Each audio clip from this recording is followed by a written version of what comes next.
अल्लाह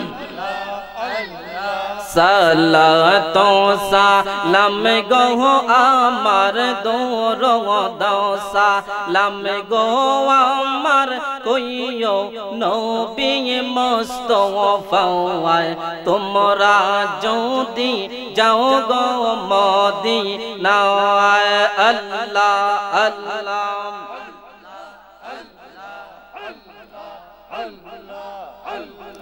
Medina শরীফের মাটি চৌকে বুকে সুরমা মাখি গো এমন পবিত্র মাটি এমন পবিত্র মাটি আমার নবীর রওয়া যাওয়ায় তোমরা যদি যাও গো মদিনায় আল্লাহ আল্লাহ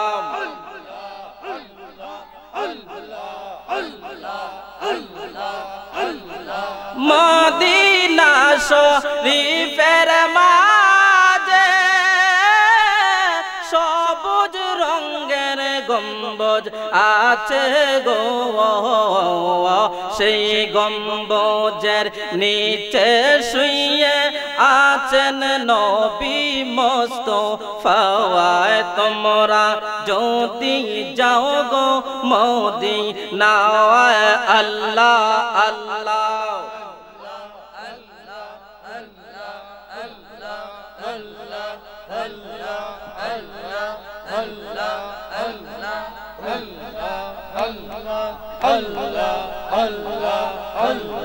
মদিনা শরীফের মাঝে স্বর্ণের একটি মিম্বর আছে গো এই মিম্বরে খুতবা দিতেন এই মিম্বরে খুতবা দিতেন দয়াল নবী মুস্তফা তোমরা যদি যাও গো মদিনায় আল্লাহ আল্লাহ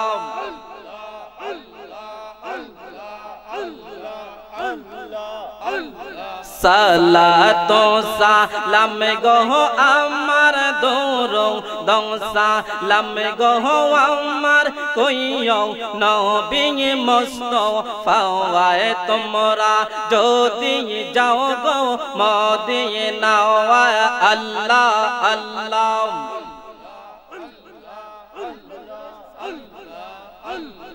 আল্লাহ আল্লাহ আল্লাহ আল্লাহ আল্লাহ আল্লাহ আল্লাহ আল্লাহ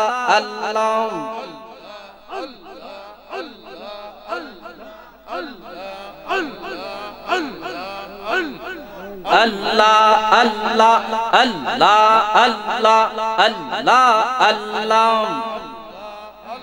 লা ইলাহা ইল্লাল্লাহু মুহাম্মাদুর রাসূলুল্লাহ সাল্লাল্লাহু আলাইহি ওয়াসাল্লাম হাওয়ার গাড়ি হাওয়ায় চলে তেলের গাড়ি তেলে চলে বিনা তেল গাড়ি সালায় নবী সুলাইমান আমরা সেই মুসলমান কামিনীর কুলেতে কাল ঘুমেতে রইলি রে তো সারানিশি কাটাইলি গো মাইয়া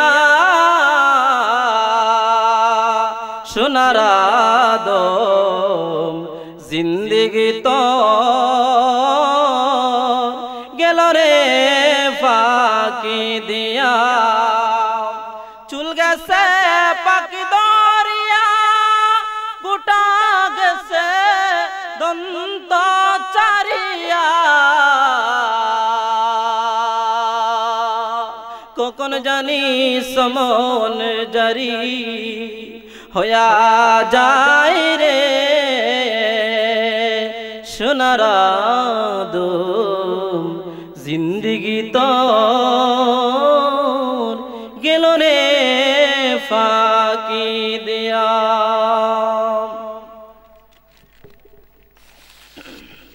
মুআজ্জাজ মুকাররম ওয়াজিবুল ইহতিরাম উপস্থিত সামিনে কিরাম, অধ্যক্ষর আয়োজিত বিকিটাকা দক্ষিণ পাড় নূরে মোহাম্মদিয়া সুন্নিয়া জামে মসজিদ কমিটি ও গ্রামবাসীর উদ্যোগে ষষ্ঠ বার্ষিক সুন্নি মহাসম্মেলনের সম্মানিত সভাপতি জনাব মোহাম্মদ বাহার মিয়া সাহেব, বিশিষ্ট মুরব্বী বিকিটাকা দক্ষিণ পাড়, সহ সভাপতিত্ব করিবেন জনাব আয়ুব আলী সাহেব, জনাব গাজীউর রহমান সাহেব। আজকের যিনি প্রধান অতিথি, সারা বাংলার আলোড়ন সৃষ্টিকারী বক্তা, গাউসে পাকের উপরে বাংলাদেশের একমাত্র পিএইচডি ডক্টরেট, পৃথিবীর বহু দেশের ভ্রমণকারী, বিভিন্ন টিভি চ্যানেলের ধর্মীয় আলোচক, বিশিষ্ট লেখক ও গবেষক আল্লামা ডক্টর মাসুম বাকি বিল্লাহ কাদরি সাহেব বারাকাল্লাহু ফি হায়াতিহি। আজকের যিনি বিশেষ অতিথি, সুমধুর কণ্ঠের অধিকারী, সারা বাংলার আলোড়ন সৃষ্টিকারী বক্তা, ইসলামিক চিন্তাবিদ হযরত মাওলানা ডাক্তার মুফতি হাবিবুল্লাহ বেলালী সাহেব বারাকাল্লাহু ফি হায়াতিহি। আমার আগে সুন্দর বয়ান করেছেন হযরত মাওলানা হাফেজ আব্বাস বিন আল কাসি সাহেব বারাকাল্লাহু ফি হায়াতিহি। অক্লান্ত পরিশ্রম করে যারা মাহফিলটা করেছেন, সকলে দীর্ঘ হায়াত কামনা করি, নেক হায়াত কামনা করি। আল্লাহ পাক রব্বুল আলামিন আপনি আমাদেরকে দুনিয়ার সমস্ত ঝামেলা থেকে হেফাজত করি। মাহফিলের প্যান্ডেলের নিচে আসার বসার সুযোগটুকু রব্বি করিম করে দিয়েছেন।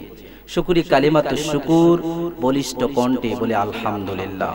আলহামদুলিল্লাহ। মাহফিলটা হওয়াতে আমরা খুশি না বেজার? আমাকে একটু আপনারা সাহায্য করবেন, কথা বলবেন। মাহফিলটা হওয়াতে আমরা খুশি না বেজার? একজন বেজার আছে না? বেজার আছে? একজন বেজার আছে। এই শয়তান আপনারে কিছুক্ষণ পরেই লাড়া ছাড়া দিবে, বলে উঠে যা, চলে যা। শয়তান একটু আপনাকে দেখবে, দুর্বল ঈমান যারা, তাদেরকে শয়তান একটু ভালো করে বন্ধু বানাইতে পারে। আর যারা সবল ঈমানদার, মুত্তাকিন, আল্লাহওয়ালা, শয়তান তাদের ভালো কাজের জন্য তাদেরকে জাগায় দেয়। সুবহানাল্লাহ বলুন। সুবহানাল্লাহ। প্যারে হাজিরিন আমার, আমার বাবাজিরা, আমার বন্ধুরা রে, ভূমিকাতে সময় কাটাবো না, আলোচনাতে ঢুকে যাব। আল্লাহ পাক রব্বুল আলামিন আমি কোরআনে কারীমের একখানা ছোট্ট সূরা তেলাওয়াত করেছি। আল্লাহ পাক রব্বুল আলামিন কোরআনে কারীমের মধ্যে এই দেখেন তাফসীরে জালালাইন বলা হয়। ওই তাফসীরে জালালাইনে ইমাম জালালউদ্দিন সুয়ুতি, ইমাম জালালউদ্দিন মোহল্লি ওই তাফসীর কানা লিখেছেন। ওই তাফসীরের মধ্যে সুন্দর করে সূরাতুল ইখলাসের বয়ান স্পষ্টভাবে দেওয়া হয়েছে। আল্লাহ পাক রব্বুল আলামিন ওই সূরা কেমন সূরা? সূরাতুল ইখলাস। ইখলাস শব্দের অর্থ হলো, মানা হলো, লুগাত হলো একনিষ্ঠা, যেখানে বলা হয় কোনো বেজাল নাই, বেজাল নাই, খাঁটি নির্বেজাল। এই সূরার নামই হলো ইখলাস। আমরা মাহফিল আসছি, নিয়তটা আমাদের সহি থাকতে হবে, ইখলাসের নিয়তে বসতে হবে।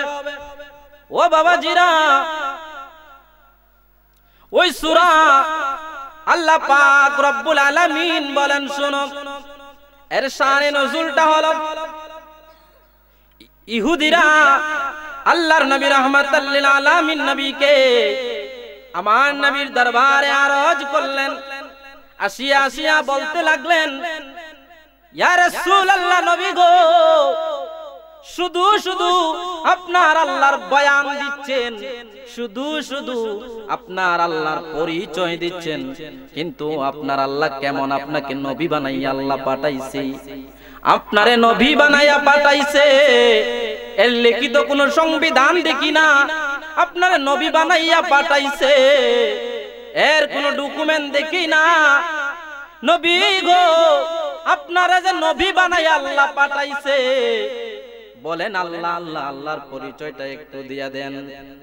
আল্লাহ পাক রব্বুল আলামিন বলেন, জিবরাইল চলে যাও না, ওহী নিয়ে চলে যাও, আমার বন্ধুরে প্রশ্ন করছে আমি আল্লাহর পরিচয় দিতে।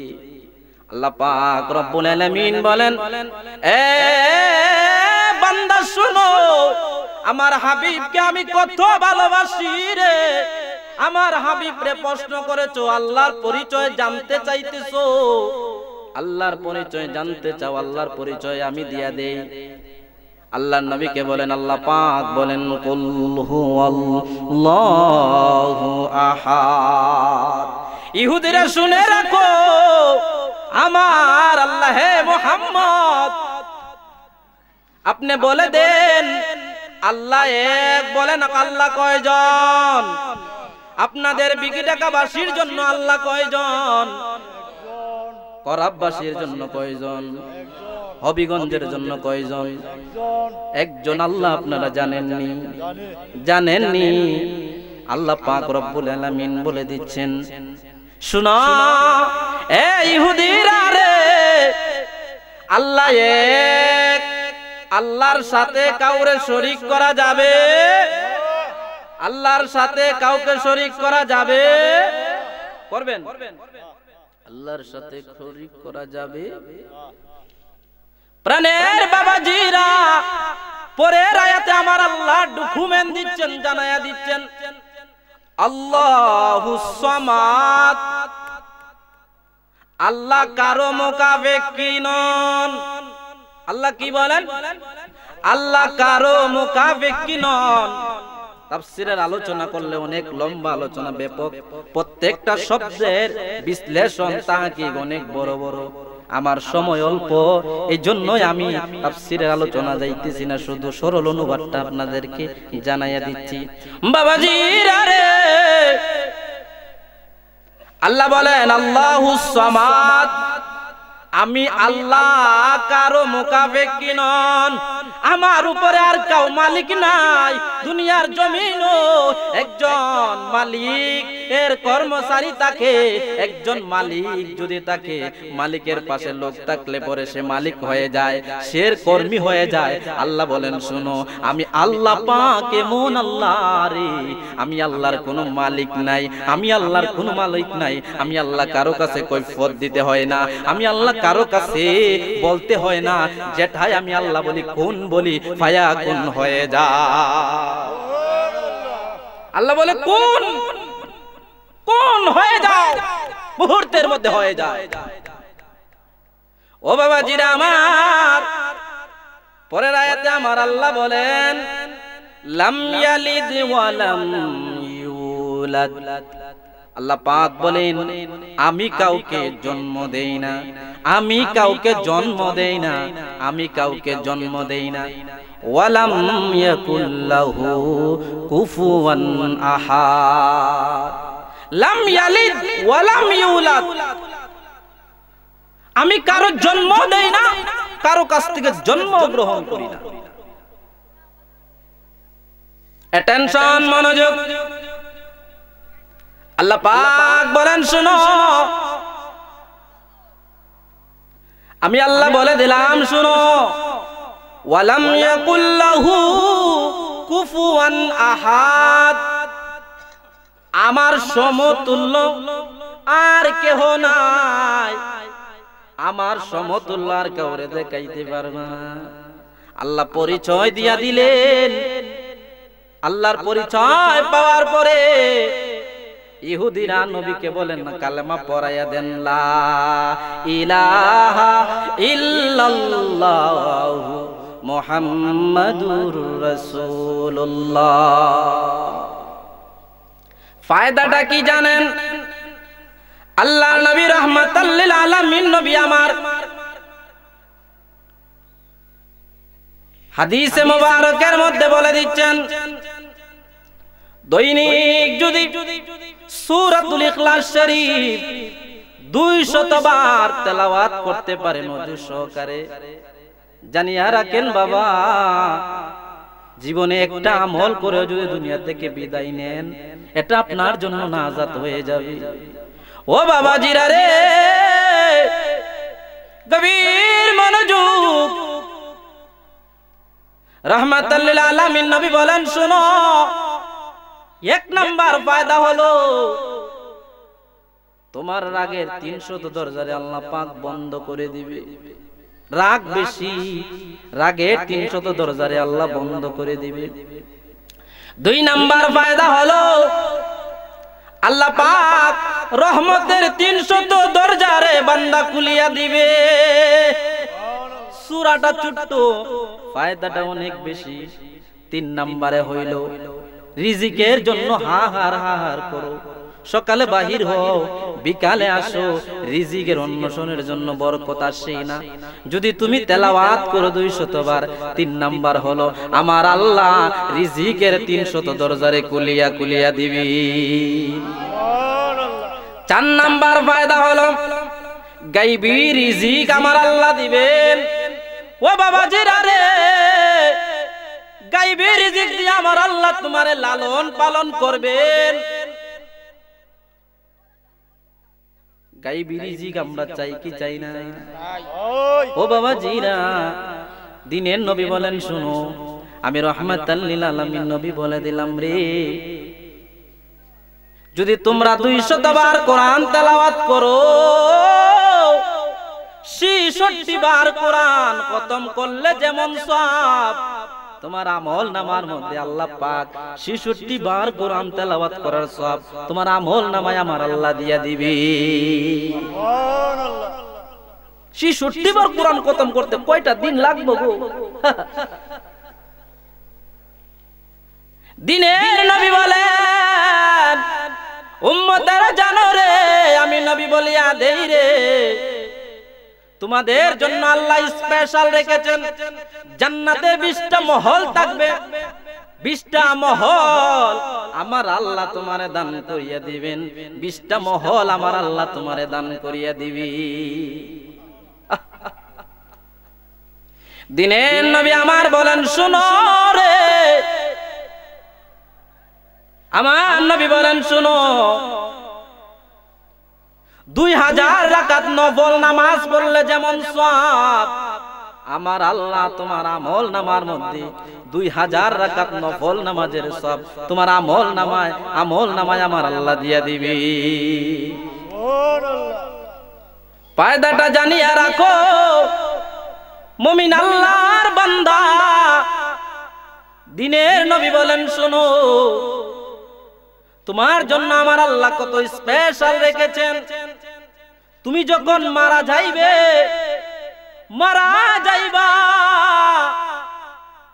তোমার জানাজার মধ্যে 1,10,000 ফেরেশতারা অংশগ্রহণ করিবি।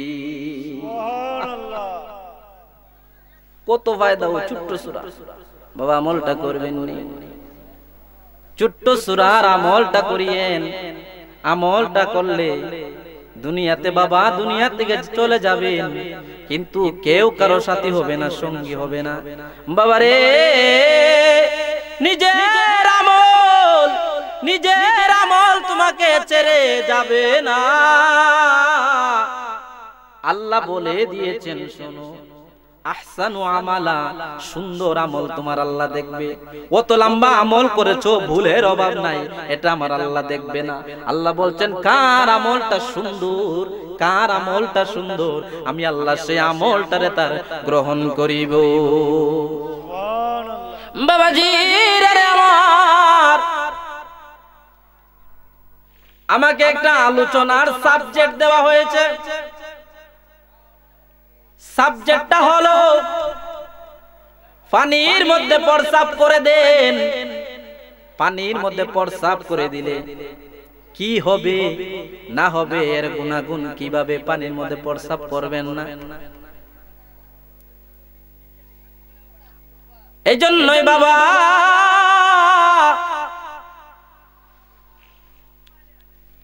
আল্লাহ পাক রব্বুল আলামিন স্পষ্ট ভাবে সূরা কাহাফের মধ্যে আমার আল্লাহ উল্লেখ করে দিয়েছেন, ও বাবাজিরা রে,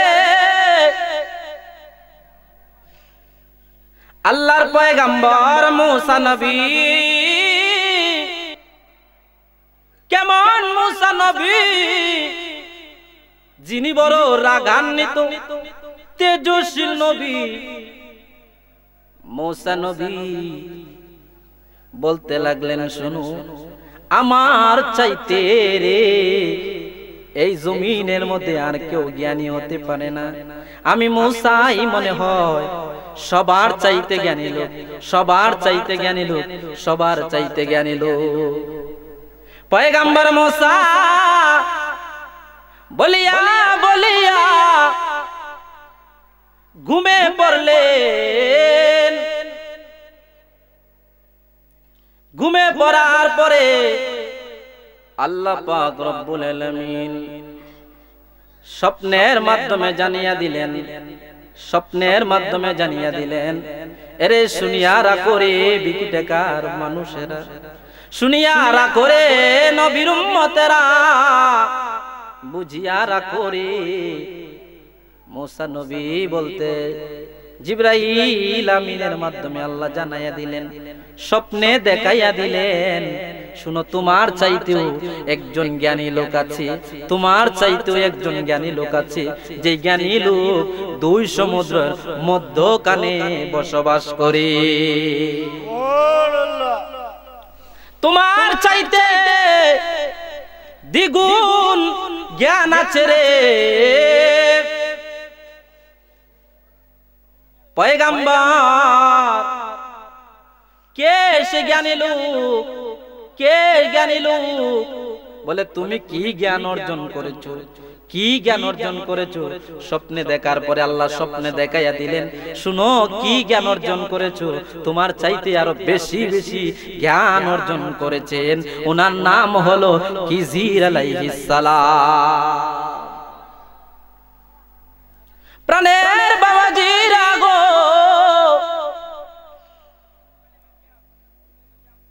জিবরাইল আমিন বলিয়া দিলেন, পয়গম্বর মনের মধ্যে হতাশ, কেমন সে নবী, কেমন সে এমন সালেহীন নেককার বান্দা। আমি মুসার চাইতেও আরো বেশ বড় জ্ঞানী, আমি মুসার চাইতেও বেশি জ্ঞানী। উনি কে রে? উনারে দেখার জন্য পাগল হয়ে গেলেন, দেখার জন্য পাগল হয়ে গেলেন। মুসা নবী কয়, জিবরাইল উনি কোথায় আছে, কেমন আছে? লোকেশনটা দিয়ে দাও, ঠিকানাটা দিয়ে দাও, ফোন নাম্বারটা দিয়ে দাও, তাহার কাছে কিভাবে যাইতে হবে সেটাও বলে দিয়ে দাও। পয়গম্বর মনের মধ্যে ভালোবাসার প্রেম চলে আসলো। এমন গুণী লোক, জ্ঞানী লোক, তার স্পর্শে যাওয়ার জন্য পাগল হয়ে গেলেন, তার স্পর্শে যাওয়ার জন্য পাগল হয়ে গেলেন, পাগল হয়ে গেলেন। তিনি কিভাবে যাব, কেমন করে যাব? জিবরাইল আমিন বলে, পয়গম্বর মুসা তার কাছে কেমন করে যাবেন? যাইতে হলে শুনেন, আপনার কিভাবে যাবেন তার কাছে? আপনার পথের যে নাস্তা নিবেন, একটা কই মাছ নিয়েন, ওই মাছে আপনারে ওই নবী, ওই সালেহীন নেককার বান্দার সন্ধান আপনারে দিবে। পয়গম্বরের জ্বালা হয়ে গেল, যার সাথে দেখা হয় না, প্রেমের কানেকশন হয়ে গেলে। প্রেম ভালোবাসা কারে বলে? পয়গম্বর প্রেম ভালোবাসার জন্য পাগল হয়ে গেলেন, ওই নবীর সন্ধানে যাওয়ার জন্য পাগল হয়ে গেলেন। প্রেমের বিষে দর্শে গো যারে, কি করিবে ও যায় তার গো বিষে পরাণ যায়, প্রেমের বিষে পরাণ যায় গো। লাইলির প্রেমে পাগল গো হইয়া মজনু গেছে মা আতাল হইয়া গো বিষে পরাণ যায়, প্রেমের বিষে পরাণ যায় গো। প্রেম ভালোবাসা কেমন জিনিস পয়গাম্বর, প্রেমের ঢেউ চলে আসলো, ভালোবাসা চলে আসলো নবীর সন্ধানে যাওয়ার জন্য। কয় আর থাকবো না, কিজির নবীর সন্ধানে বাহির হয়ে যাইতে হবে। উনি হাঁটতে হাঁটতে হাঁটতে হাঁটতে চলে গেলেন। ওনার খাদেম ছিল ইউসা। ইউসাকে বললেন, ইউসা শুনো রে, এমন একজন সালিহিন বান্দা, এমন একজন পয়গাম্বর, এমন একজন আল্লাহওয়ালা মানুষ কেমন করে রে দুই সমুদ্রের মধ্যখানে তাকে, তার সন্ধান অবশ্যই তার সাথে সাক্ষাৎ করতে হবে। তুমি আমার সাথে যাবে নি, তুমি আমার সাথে যাবে নি। ইউসা বলে, হুজুর অসুবিধা নাই, আমি আপনার সফর সঙ্গী হিসাবে আমি আপনার সাথে যাইতে রাজি। পয়গাম্বর হাঁটি হাঁটি পা পা করিয়া দুইজনে মিলিয়া মাছ নিলেন বাজিয়া, কর করা বাজি শক্ত বাজি কইরা মাছটার একটা নাস্তার টিফিনের মধ্যে নিলেন, রুটি নিলেন। যদি রাস্তার মধ্যে কানা খাইতে হয় তাহলে তো খেতেই হবে। পয়গাম্বর দুইজন হাঁটি হাঁটি করিয়া রওনা দিলেন রে, রওনা দিয়া দুইজন হাঁটি হাঁটি করে পৌঁছলেন।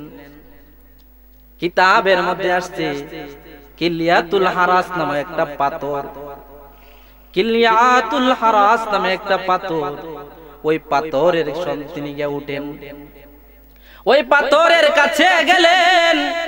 পাথরের কাছে গিয়া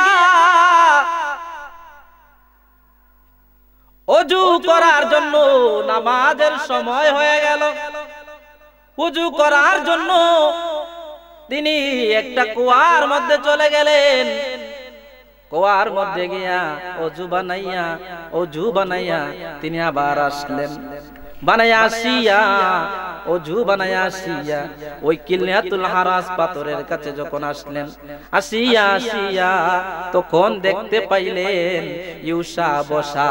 তখন ওই নাস্তার পাত্রটার মধ্যে মাছের মধ্যে ওযুর পানিটা পড়ে গেল, ওযুর পানিটা পড়ে গেল। ওযুর পানি পড়িয়া বাজা মাছ জিতা হইয়া নদীর মধ্যে চলিয়া গেছে গো।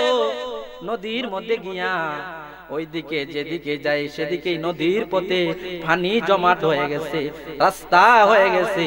মাছ যায় আর রাস্তা হয়, মাছ যায় আর রাস্তা হয়, মাছ যায় আর রাস্তা হয়ে গেছে। ও প্রাণের বাবাজি রে, মুসা নবী ওই পাথর থেকে আবার কাজ সারিয়া রওনা দিলেন, সামনের দিকে যাবেন।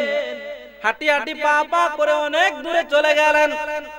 চলিয়া তখন জিজ্ঞাসা করলেন, ক্লান্ত হয়ে গেলেন, ইউসা রে, এ ইউসা,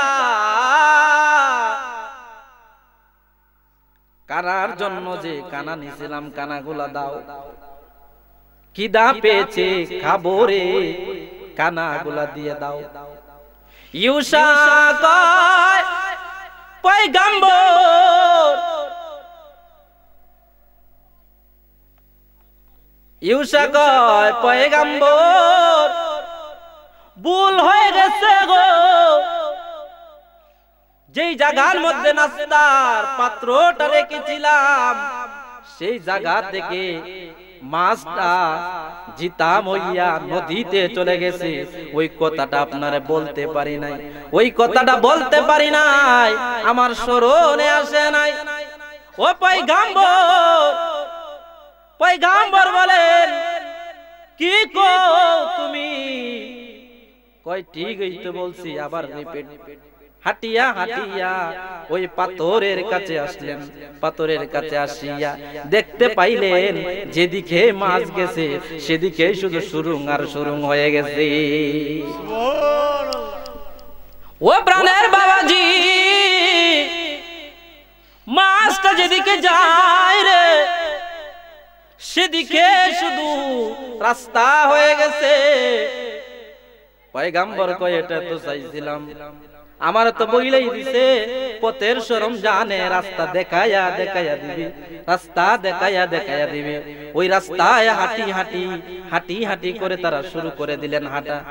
যখন হাঁটতে হাঁটতে হাঁটতে হাঁটতে শুধু পানির তলে দিয়া পানিগুলা জমাট হয়ে গেছে, জমাট হইয়া রাস্তার ব্যবস্থা করে দিছে। হাঁটি হাঁটি করিয়া হাঁটি হাঁটি করিয়া দুইজন চলিয়া চলিয়া দুইটা রাস্তার দুই দিকে মুখ হয়ে গেছে।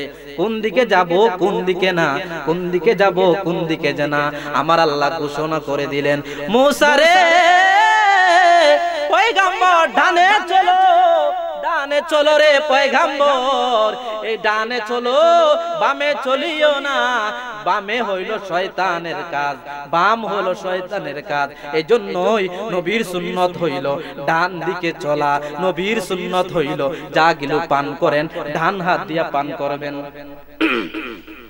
ডান হাতে ব্যবহার করবেন। ভালো কাজে ঢুকছেন, আল্লাহর ঘর মসজিদে ঢুকছেন, ডান পা দিয়ে ঢুকবেন। কোন তাবারক বিতরণ করতেছেন ডান থেকে শুরু করবেন।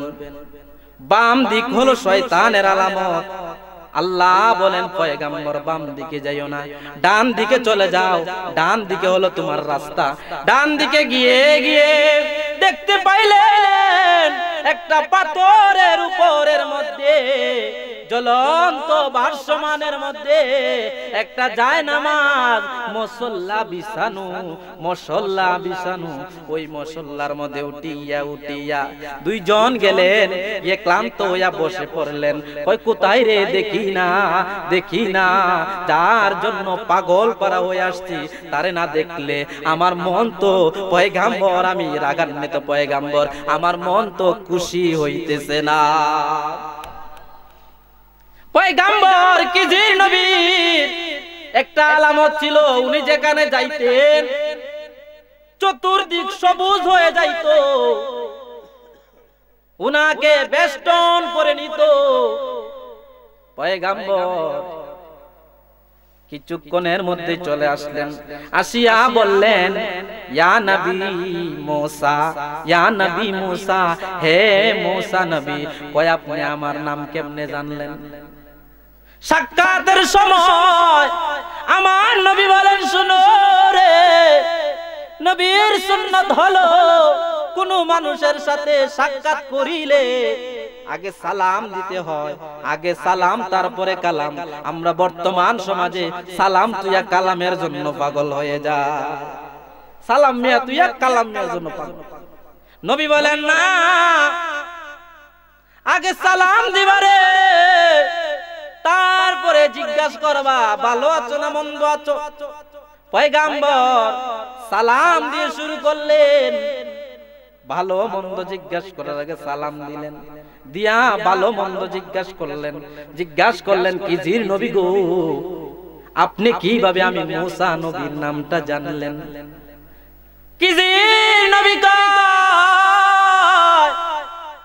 কিভাবে জানলাম? যায় তোমারে পাঠাইছে আমার কাছে গো, উনি আমারে বলে দিছে আপনার নাম সহ, আপনার নাম সহ আপনি তেজস্বী নবী, রাগান্বিত নবী। আপনার বাসা ছিল আল্লাহর সাথে কথোপকথন করা, আপনার প্রেম ছিল আল্লাহর সাথে কথোপকথন করা। নবী আমার এ বিকিটাকার মানুষ, দুইজনে একজন আরেকজনের সাথে প্রেমের আলাপ হয়ে গেল। হইয়া কেমন করে আল্লাহ আব্দাল সালিহিন বান্দা জমিনের মধ্যে পানির মধ্যে থাকেন। নবী আমার বলেন শুনো, পানির মধ্যে প্রস্রাব করা, পানির মধ্যে প্রস্রাব করা নিষেধ আছে। পানির মধ্যে প্রস্রাব করা যায় না। পানির মধ্যে প্রস্রাব করলে কবিরা গুনাহ হয়, পানির মধ্যে প্রস্রাব করলে কবিরা গুনাহ হয়। 2 নাম্বার হলো মানুষের জেহেন শক্তি, স্মৃতি শক্তিটা নষ্ট হয়ে যাবে, এই জন্য পানির মধ্যে প্রস্রাব করা যাবে না, প্রস্রাব করা যাবে না। পুকুরের মধ্যে আমাদের সমাজের বাইরা রে সারা দিন কেলিয়া পুকুরের মধ্যে নামিয়া প্রস্রাব করে দাও, প্রস্রাব করে দাও। 1 নাম্বার হলো বলিয়া দিলাম কবিরা গুনাহ হয়ে গেল। 2 নাম্বারে জেহেন শক্তি কমে যাবে। 3 নাম্বারে তুমি যখন মারা যাবে তোমার কালেমা নসিব হবে না, কালেমা নসিব হবে না, কালেমা নসিব হবে না। বেঈমান অবস্থায় যদি তুমি মারা যাও তোমার পরিণাম হলো জাহান্নামী। ঠিক কিনা বলেন? বেঈমান হয়ে মরতে ঈমান নিয়ে মরে। প্রাণের বাবাজিরা রে, 2 জন মুলাকাত করিয়া চলতে লাগলেন। একটা নৌকা পেয়ে গেলেন।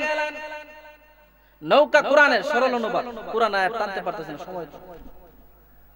2 জন নদী পারাপার করবেন। নতুন একটা নৌকা, গরিব মানুষ নতুন নৌকাটারে বাহির করছে অনেক কান সময় ধইরা। মুসা নবী আর খিজির নবী পার হওয়ার জন্য কিছু পায় না, নৌকা পায় না।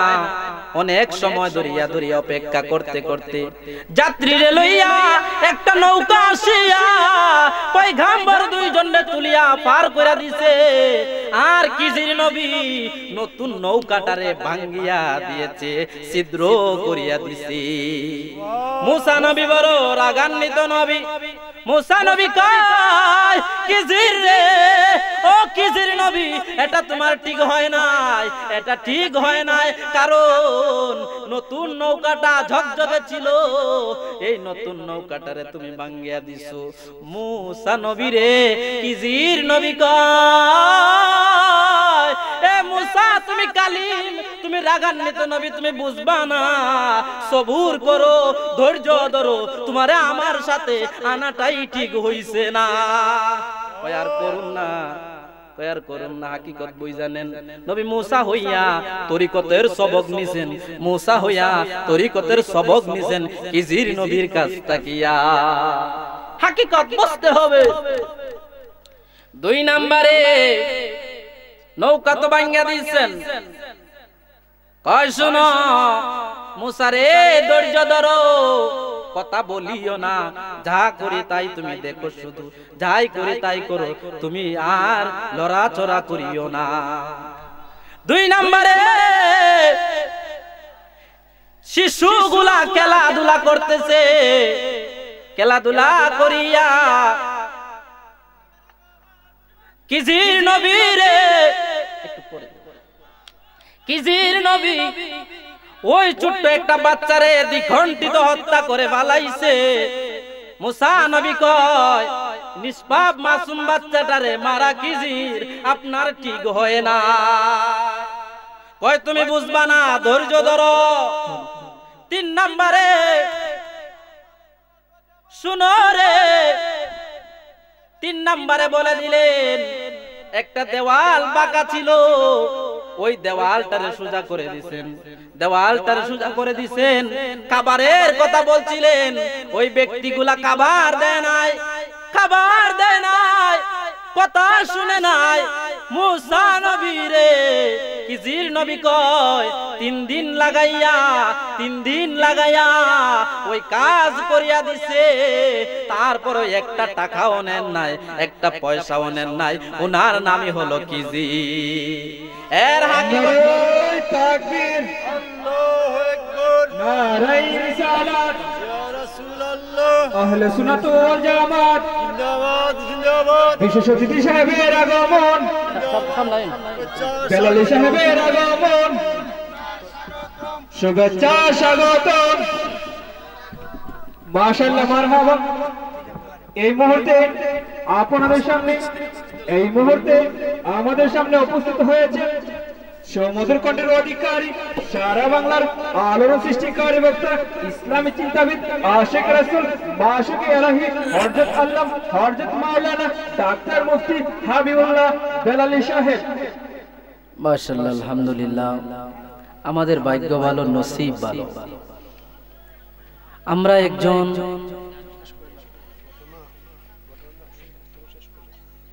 মুফতি সাহেব পেয়েছি, এতে খুশি না বেজার? হুজুর আমাদেরকে, হুজুর সারা বাংলাদেশে বিভিন্ন জায়গায় বিভিন্ন অঞ্চলে মাহফিল করেন। আমরা ছোট্ট এলাকার মানুষ, তারপরে হুজুর এতে পেয়েছি, এতে আমরা খুশি না? খুশি না? প্যারে হাজিরিন আমার, হুজুরে বসাইয়া রাখি আমি কথা বলার অভ্যস্ত নাই, কিন্তু হুজুর অনুমতি দিয়েছেন সামান্য সময়ের ভিতরে শেষ করে। প্যারে হাজিরিন আমার, হাকিকতটা কি রে মুসা নবী কয় তিনটা কাজ করলে হাকিকতটা বলতে হবে। এক নাম্বার কাজ হলো আপনি যেই নৌকা ভালো নৌকারে ভাঙ্গিয়া দিলেন, এর হাকিকতটা কি বলিয়া দেন। ভালো নৌকার ভাঙ্গিয়া দেওয়ার কারণ হইল ওই এলাকার জালিম বাদশারা নৌকা দেখলে, সুন্দর সুন্দর নৌকা দেখলে তারা নিয়ে যাইতো, সুন্দর সুন্দর নৌকা দেখলে তারা নিয়ে যাইতো, তারা ওই নৌকাগুলা বাহির করতে পারতো না, নদীর মধ্যে তারা নিয়ে যাইতো।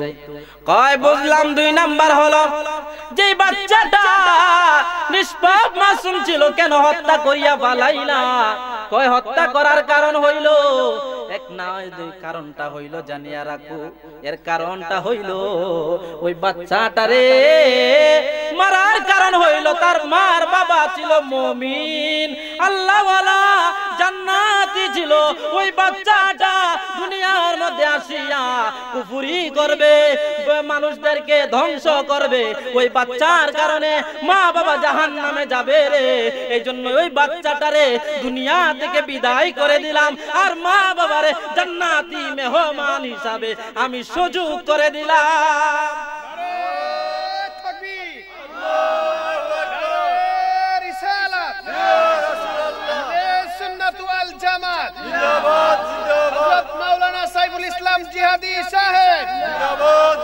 প্রাণের বাবাজি রে, তিন নাম্বারটা হলো ওগো পয়গাম্বর, আপনি দেওয়ালটা 3 দিন ধরে সোজা করে দিলেন, একটা পয়সাও নেন না, একটা টাকাও নেন না। কেন আপনি সোজা করে দিলেন? ওই সোজা করার কারণে হইল ওই যেই ব্যক্তিটা, ওই তার মার বাবা ছিল বড় আল্লাহওয়ালা মানুষ, সে গরিব মানুষ, ওই দেওয়ালটারে সোজা করে দিলাম তাদের জন্য। ওই মার বাবা ওই দেওয়ালের চাইতে ধন সম্পদ গুপ্ত ধন রাখিয়া দিছে, যাতে আমার ছেলে মেয়েরা চলতে পারে ভালো করে, ছেলে মেয়েরা চলতে পারে। এই জন্যই ধন সম্পদটারে দেওয়ালের কারণে তুলতে পারে না, ডেকটারে তুলতে পারে না, তোলার জন্য আমি ব্যবস্থা করে দিলাম। প্যারে হাজির আমার, অনেক লম্বা কাহিনী, একটার পরে আরেকটা অনেক আছে। কোরআনে কারীমে সূরা কাফের মধ্যে আল্লাহ স্পষ্ট ভাবে আল্লাহ বলে দিয়েছেন। এজন্য আমি আপনাদেরকে বলবো, প্রসাব করিয়া পানি নিয়েন গো, কখনো আপনারা পুকুরে প্রসাব করিয়েন না। ওরে বাবা বলে দেয়, বিজ্ঞান সাইন্টিফিক বলে দেয়, শুনো, পুরুষেরা প্রসাব করিয়া ঢিলা ব্যবহার করিও, পুরুষেরা প্রসাব করিয়া ঢিলা ব্যবহার করিও, নাইতে শুনো কতক্ষণ পরে প্রসাবের ফোঁটা তোমার শরীরে পড়বে, তুমি নাপাক হয়ে যাবে। কবরের মধ্যে আযাব হয়েছিল ওই নাপাক থাকার কারণে, প্রসাব করে পানি না নেওয়ার কারণে কবরে আযাব হবে গো, কবরে আযাব হবে গো। এই জন্যই তুমি সব সময় কুকুরের মতো আচরণ করিও না। এই বাবারা, দাঁড়ায়া প্রসাব করিও না। বিজ্ঞান বলে দাঁড়ায়া প্রসাব করলে পুরুষেরা হরমোন হরমোন শক্তি কমে যায়, দাঁড়ায়া প্রস্রাব করলে পুরুষের যৌবন নষ্ট হয়ে যায়। এ যুবকের দলেরা, তোমরা দাঁড়ায়া প্রস্রাব করিও না, নদীতে প্রস্রাব করিও না, সব সময় পবিত্র থাকিও। পবিত্র অবস্থায় আত-তুহুরু শাত্রুল ঈমান, পবিত্রতা ঈমানের অঙ্গ, পবিত্রতা ঈমানের অঙ্গ। তোমরা পবিত্রতা ঈমানের অঙ্গ, তোমরা করিও না ভঙ্গ, ভঙ্গ করলে তোমাদের জন্য জাহান্নাম আছে। আল্লাহ পাক রব্বুল আলামিন যেন আপনি আমাদেরকে, আমরা পবিত্র অবস্থায় দুনিয়াতে থাকতে পারি। অপবিত্র অবস্থা আল্লাহ যেন আমাদেরকে কুকুর বিড়ালের মতো মারে না। আল্লাহ যেন আমাদেরকে, কুকুর বিড়াল আর আমরা তো সমান হয়ে যাই, দাঁড়ায় প্রস্রাব করলে কুকুরে কোনো পানি নেয় না, আমরাও যদি দাঁড়ায় প্রস্রাব করে পানি না নেই, তাহলে তো কুকুর আর বিড়ালের মধ্যে কোনো পার্থক্য নাই বাবা, এক হয়ে গেল। প্যারে হাজির আমার, আল্লাহ পাক রব্বুল আলামিন যেন আপনি আমাদেরকে পবিত্র অবস্থায় আমরা থাকতে পারি, পবিত্রতা অবস্থায় আমরা দুনিয়া থেকে বিদায় নিতে পারি। আল্লাহ যেন কালেমা নসিব করেন। সকলে বলুন আমিন। আসসালামু আলাইকুম।